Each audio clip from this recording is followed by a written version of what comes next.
In commemoration of Women of Fortitude, the journey seeks to trace the stories of several female anti-apartheid struggle icons. The event is currently on. Let's take you there now live. The presumption of innocence is a fundamental human right that no one should be deprived of. This fundamental right and others presuppose that law enforcement agencies and court systems work to prove those who are corrupt to be corrupt.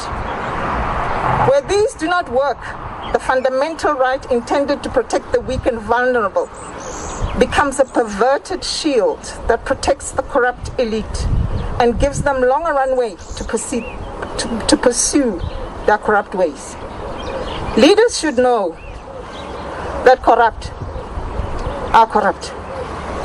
In her book, Masilo Mutepu says, I had imagined that after the disaster of Nenegate and the impact on the economy and the financial market, the president would have abandoned the state capture project. In political organizations, the corrupt are called comrade, cadre, leader. The corrupt qualify for cadre deployment at public entities. The bulwark against these corrupt cadres is that have been deployed are competent, fearless, honest and conscientious public servants. The corrupt are given state power and use state funds to remove competent and fearless and to sow fear so that everyone else is malleable. The public entity then has the competent, fearless, honest, and conscientious public servant being sandwiched between a corrupt leader and his disciples on the one hand, and fearful public servants on the other hand. It is the coldest place on earth. In our misogynistic society, the last person that has a right to be a whistleblower is a woman. Our societies have not understood the warning by Maya Angelou that prejudice is a burden that confuses the past, threatens the future, and renders the present inaccessible. We are fortunate that she continued to say, we may encounter many defeats, but we must not be defeated. Whistleblowers, particularly women, have suffered defeats. I am grateful that many of us have decided not to be defeated. Thank you. Thank you. Thank you for those powerful words, Martha. I think just in closing for this segment, to mention and to once again commend the likes of Cynthia, Martha, Masilo Mutepu, Bianca Goodson, Tema Maseko, and many others who spoke out when others were quiet. Tema Maseko says in his book that it's about being a patriotic citizen, speaking out against corruption. And you've really served your country well. You've served this democracy well. So thank you so much for that. I'd quickly like to call on my colleague Nabila Khan just to introduce two more very short inputs. And then we will close and do the wreath laying ceremony.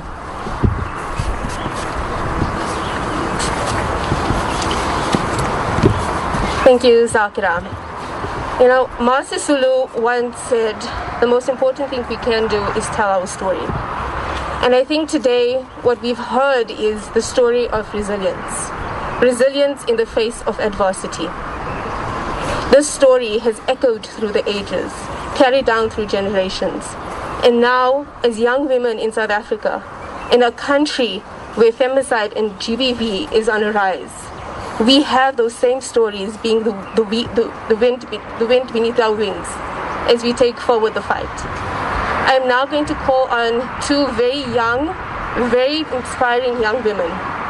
The first is Zahara Nosisikelo Msomi. Zahara is a third-year law student. She has a keen interest in human rights and women empowerment. She also hopes to see a South Africa that prioritizes justice, liberation, and peace. Over to you, Zahara.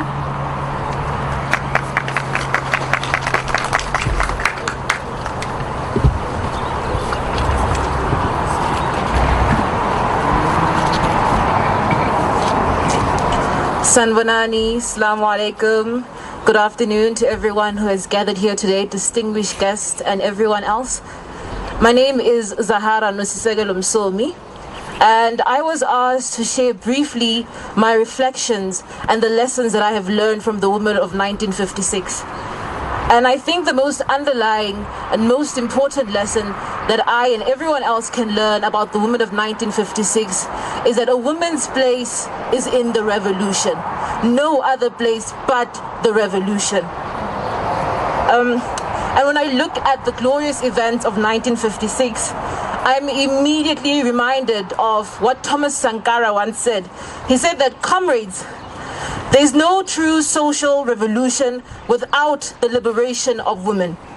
May my eyes never see and my feet never take me to society where half the people are held in silence. I hear the roar of a woman's silence. I sense the rumble in their storm and feel the fury of their revolt. And I think that this statement is aptly fitting of the women of 1956 who were powerful, trailblazing, dynamic, strategist, intellectuals, and stunning figures in our history. And it will always marvel me how they were able to mobilize over 20,000 women of all races to come together, to unite, to form as one, to challenge a system that was trenched in racism, patriarchy, misogyny, and all other oppressive isms. They remind us each and every year to be proactive members of our society, to be revolutionary, to be altruistic, and to be impactful. You know, it is an incredibly painful situation every day to wake up as a woman in South Africa. And I always feel like I always have a target on my back. And I never know whether I'll make it home when I go out. Or even if in that home that I'm in, I am safeguarded. We are walking corpses. But we must boldly refuse to be moved or to be phased.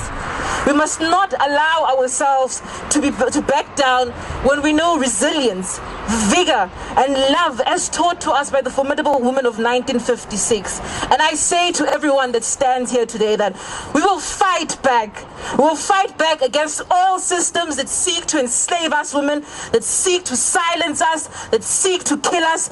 We will fight back. We are a fire that is inextinguishable. Comrades, friends, distinguished guests, before I end, I must emphasize that the baton has been passed to us. Let us ensure that we are on the receiving end and that we are ready to welcome a women-led revolution until every single woman in this country is liberated, is free to do something as simple as existing as a woman in this country. It's not yet uhuru. Malibongo igama lamakhosikazi kube naphakade. Ngiyabonga.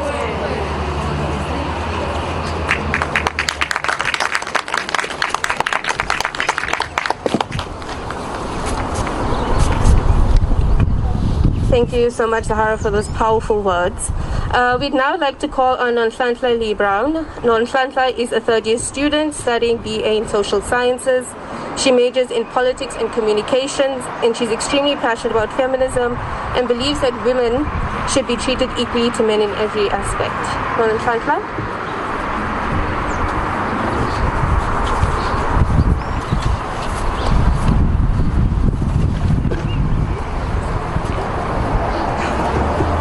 Good day, ladies and gentlemen, distinguished guests and reputable organizations.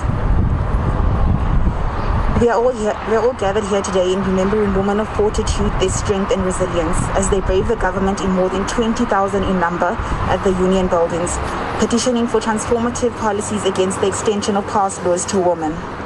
Just like the woman of 1956, as the Kathrada Foundation Youth, today brings me great honor to speak in collaboration as well as on behalf of a collective movement known as Team Sanitary Pads, a movement which strongly advocates for the prioritization of women, young girls and all menstruators to have access to menstrual health by putting pressure on government to take action.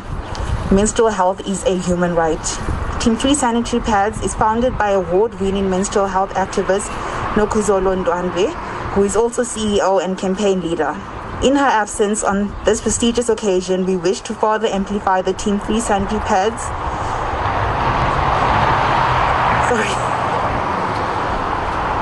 The Team 3 Sanitary Pads, which has garnered over 25,000 signatures globally for the urgent call for the South African government to legislate menstrual health and hygiene management. As the Kathrada Foundation Youth and the Kathrada Foundation as an organization, we stand by this call for the recognition of menstrual rights into law, as millions of girls miss out on school due to lack of access to basic essential items such as period products. Women are also impacted in terms of accessing career advancement opportunities due to the lack of menstrual health products, as inequality such as the gender pay gap means that some women and menstruators cannot afford sanitary pads even when they are working. In the spirit of women of 1956 and our late freedom fighters, we are all urging the South African government and President Cyril Ramaphosa to take a stand and be on the right side of history by providing menstrual health products to all through the recognition of menstrual rights into law. I thank you and happy Women's Month. You strike a woman, you strike a rock. Wathinta bafazi, wathinta bogoto.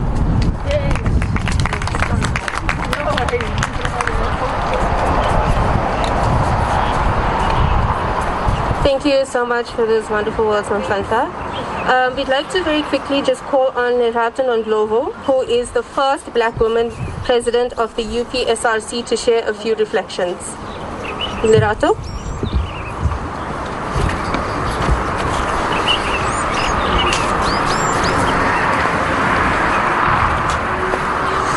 Dumelang. Thank you. Dumelang ka leina ke Lerato Ndlovu. Thank you very much for this opportunity. I was not aware that I'll be given an opportunity, this great honor, to say a few words at this occasion. So I'm truly honored to be here and to share a few words. As I reflect on the day as a whole and just the reflection on the mighty work that was done in 56. One thing that comes to mind is an African proverb that says, a child is raised by a village. It's an African proverb. It says a child is raised by a village. But to me, today, I would like to charge young women, and I'm seeing this as being a leader in different spaces, being a leader, working with different young women. And problem that I see is that, yes, we are raised by a village, but we tend to forget to go back to our village and speak. Our activism needs to also be in our village. So what I came here to share with you today, everything has been said. Zahara said it so beautifully. We will fight. As young women, we will fight until we are truly and absolutely emancipated. We will fight. However, I would like to charge us as young women that even in our fight, we must remember where we come from. In our fight, we must remember, even as student activists, I would like to charge us as student activists that there are schools in our villages that are not okay. So yes, we're going to fight for free education in our institutions. Yes, we are going to be on the streets in our institutions, but we must always remember there is a local school where you come from. There is a local household where you come from. And that is my charge to us today as young women. That yes, we must fight, but in our fight, we must not forget our villages and we must not forget our communities. So I just want to thank you very much for this occasion. I just want to thank you very much. And to all the mighty women who stood up on that day, I pray that we will have the same boldness, the same courage, the same resilience that they had. There's a fearlessness that comes with doing something that great. And now it becomes even more difficult because our problems continue to increase. Our problems continue to multiply exponentially so.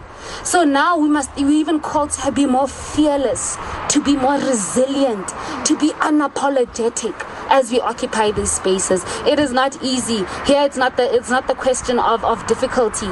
It is not easy. It is very difficult. But we can and we will. In the words of Zahara, again, she really touched me, In her words, we will fight. And we must never forget that we are fighting. So it's not meant to be easy. So mine is just a word of encouragement that we're fighting and a word of a reminder that we must always go back to our villages and also serve and be activists in those spaces. Thank you very much. Thank you.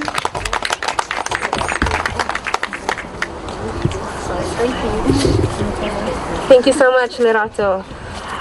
We'd also like to just take a moment to acknowledge Stembiso Dabula, who is the Deputy President of the WITS SRC, and Ms. Nobuhle, who is the Chairperson of the SASCO UJ APK campus. We'd also like to acknowledge Ms. Dikuledi from Clean Up Alex, who are doing marvelous work in cleaning up the recent looting and mayhem. Before I pass on to call on Ms. Catherine Constantinides, I'd also like to just take this moment to acknowledge Marcy Sulu, who would have really loved to have been here today. We'd also like to acknowledge her son, Linda Sisulu, as well as the ANC Women's League, who have supported this event in numbers. Ms. Catherine Constantinides, if you could please come up.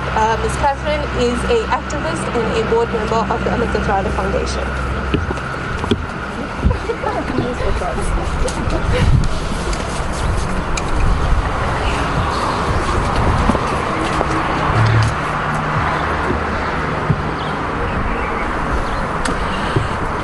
Ladies and gentlemen, thank you so much for being here. I firstly, as a board member, would like to say that I'm so honored to be here today, and I'm so honored of the work that continues to happen under the Ahmed Kathrada Foundation. It is days like today that are incredibly important because they continue to assist us in ensuring that we never forget where we have come from and who has brought us to this point of our democracy. We can never forget the names of the women whose graves we have stood by today. And the Kathrada Foundation has ensured that days like today happen and keep the memory of these leaders alive, these heroes of our democracy. So I would like to firstly thank all the members of the Kathrada Foundation, my fellow board members who are here and have been at full support today. The City of Johannesburg, who assisted in the Rahima Musa memorial site and did all of the preparations for today. Thank you to all the members from the city for that support and assistance. I would like to also just say to our young woman who spoke earlier, thank you so much for your passion, your dedication, and your commitment to our future. We have much work to do as a nation. We have much work that must be done, and it requires every single one of us as active and committed citizens to a future for all of us. And each and every one of us, it doesn't matter where we are, what title we have, what organization we come from, it is a commitment from us as citizens of this great country to do all that we can to continue to build. We are a young democracy, and we will see pain and struggle for many, many more years to come. But it is what we do in that time of injustice that will set us apart. It is what will drive us forward as a country. The women whose graves we stood by today need to look down and need to know that what they sacrificed their entire lives for was worth it. Because when they look at the country they've left behind, they need to see citizens who believe in the South Africa that they fought for. That, for us, must be something that's key. Each and every one of us has access to platforms and communities. I would urge you, in fact, I implore you that tomorrow, on the day that's a public holiday, share your reflections from today. Share the memories of these great heroes that lay here before us. Because tomorrow must not just be another public holiday, it must be a moment for us to reflect on the power of the woman who stood in front of our struggle for us to be here today. And I think that the theme today for me, even when my Sophie de Bruyn spoke earlier, really is about the narrative that we set out. The stories that we write from this moment forward. We need to carry the stories from our history with us, and we need to remind young children, most especially, of who we are as a country, where we have come from, and the shoulders of the giants that we have stood on to move us forward. And these women are those very giants. Let us not forget their stories. Let us not forget their names. To the Sophie and Henry de Bruyn Legacy Foundation and to my Sophie, you indeed are a hero. And we are so humbled to still have you with us to share your story and your stories of other leaders. And let us never forget, I think if any of you do have access to the Ahmed Kathrada booklets on Rahima Musa, on Masi Sulu and many others, I would really urge you to share those booklets with others and share the stories of these women. Because like my Sophie said, unfortunately, history does not favor the woman. History does not share first the stories of these women. But when you take time and you listen to Masisulu's story, and you listen to how strong she had to be in order for her husband to rise and to do what he needed to do, you realize where the strength of this bond really stood. And I think that tomorrow we need to use this day specifically to amplify these heroes and these stories and the legacy that is left behind for us to carry on. To the Kathrada Foundation, once again, to the Sophie and Henry Legacy Foundation, and to the City of Johannesburg, and to the media who have come out today, we thank you so very, very much. To my fellow board members and to the young people who have made an effort to come out today and to carry these stories. You carry these stories on your shoulders. To the whistleblowers who stand as our heroes of the here and now, I thank you for your service, not only for your own moral compass, but for standing up and doing something that is right. Justice must be served in every corner. It doesn't matter what office you occupy. It doesn't matter if you have a title or not. Lead from where you are and make sure that you are answerable to yourself. We have a country to build, and it requires every single one of us. To all of you, a happy Women's Day. Thank you.